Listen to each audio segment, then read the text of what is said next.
Shalom sahabat Sabas yang diberkati Tuhan. Kita jumpa kembali dalam renungan Sabda Bapa Surgawi. Nats renungan kita pagi hari ini dari Markus 11 ayat 17. Saya bacakan buat kita.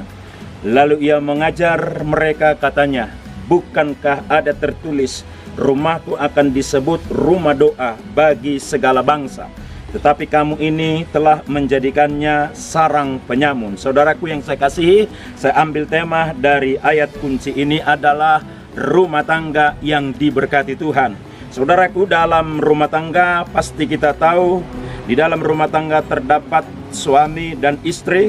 Di dalam rumah tangga juga ada orang tua, ada juga anak-anak, ada keluarga, dan juga termasuk seisi rumah, baik saudara dekat, baik mertua, bahkan juga ponakan, semua itu menjadi bagian di dalam rumah yang dimana saudara tinggal. Saudaraku yang saya kasih, tentu perlu kita sadari semua orang ingin rumah tangganya diberkati.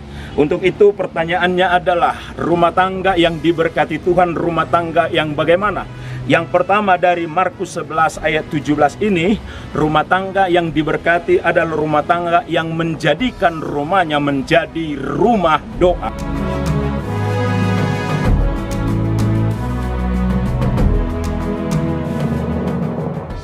Firman ini berkata, lalu ia mengajar mereka katanya, bukankah ada tertulis, rumahku akan disebut rumah doa bagi segala bangsa. Jadikanlah rumah tanggamu menjadi rumah doa, di mana di dalam rumahmu engkau menyebut dan memanggil nama Tuhan, menyerahkan semua pergumulan-pergumulan rumah tanggamu, sehingga ketika engkau menjadikan rumahmu menjadi rumah doa, Tuhan hadir di sana, Tuhan memberikan kesejukan, Tuhan memberikan kesejahteraan, dan Tuhan juga memberkati rumah tangga itu. Saudaraku yang saya kasih di dalam Tuhan, yang kedua rumah tangga yang diberkati oleh Tuhan adalah di dalam Filipi pasal 4 ayat 4 sampai 5, demikian berkata, bersukacitalah senantiasa dalam Tuhan. Sekali lagi kukatakan, bersukacitalah. Hendaklah kebaikan hatimu diketahui semua orang, Tuhan sudah dekat. Yang kedua rumah tangga yang diberkati Tuhan adalah rumah tangga yang menjadikan rumahnya menjadi tempat sukacita.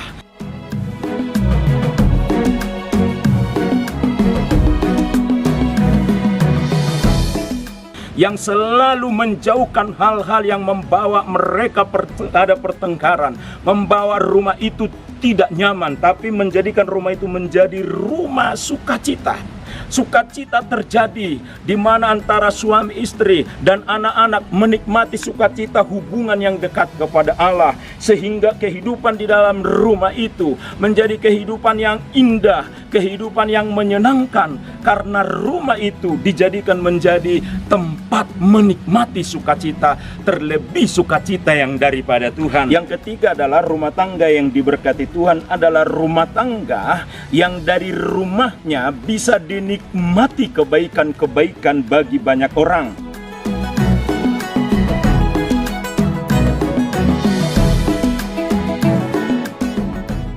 Sehingga di dalam pasal 4 ayat 5 dari Filipi tadi, hendaklah kebaikan hatimu diketahui semua orang. Dalam arti seisi rumah itu bisa menjadi berkat bagi banyak orang, memberkati banyak orang, kebaikannya dinikmati banyak orang karena rumah tangganya diberkati. Yang keempat saudaraku, rumah tangga yang diberkati Tuhan adalah rumah tangga yang menjadikan rumahnya menikmati berkat Tuhan.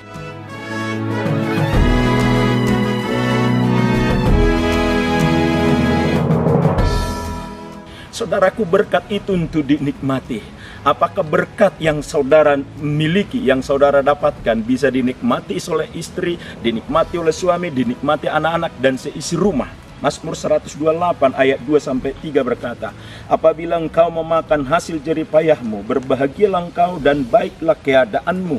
Istrimu akan menjadi seperti pohon anggur yang subur di dalam rumahmu. Anak-anakmu seperti tunas pohon zaitun sekelilingmu. Dari dua ayat ini saudaraku, ada di sana peran suami, ada di sana juga istri, ada anak-anak. Seisi rumahnya menikmati berkat di rumah, hasil jeripayah, berkat yang diterima, penghasilan yang didapatkan, dinikmati bersama-sama, dinikmati di dalam rumah itu. Itulah rumah tangga yang diberkati oleh Tuhan. Rumah itu untuk tempat menikmati berkat-berkat Tuhan. Kesimpulannya pada pagi hari ini buat saudara dan saya, rumah tangga yang diberkati Tuhan adalah rumah tangga yang menjadikan rumahnya tempat doa. Rumah tangga yang diberkati Tuhan adalah rumah tangga yang dijadikan rumah itu menjadi tempat menikmati sukacita yang dari Tuhan. Rumah tangga yang diberkati Tuhan adalah rumah tangga yang memberkati banyak orang, yang dimana kebaikan hati dari seisi rumah itu bisa dinikmati oleh orang lain. Dan yang keempat, rumah tangga yang diberkati Tuhan adalah rumah tangga di mana seisi rumah, ada anak, ada istri, ada suami, ada saudara, seisi rumah itu menikmati berkat Tuhan, atau disebut menjadi rumah nikmat berkat Tuhan. Kiranya Tuhan memberkati saudara dan saya. Amin. Kita berdoa, kami bersyukur kepada Tuhan pagi hari ini. Tuhan memberkati kami. Biarlah kami menjalani aktivitas dalam hari ini diberkati dan disertai oleh Tuhan. Dalam Kristus Yesus kami berdoa. Amin. Puji Tuhan saudaraku yang saya kasih di dalam Tuhan. Sampai jumpa di Renungan Sabas di hari yang akan datang. Haleluya. Shalom. Tuhan memberkati.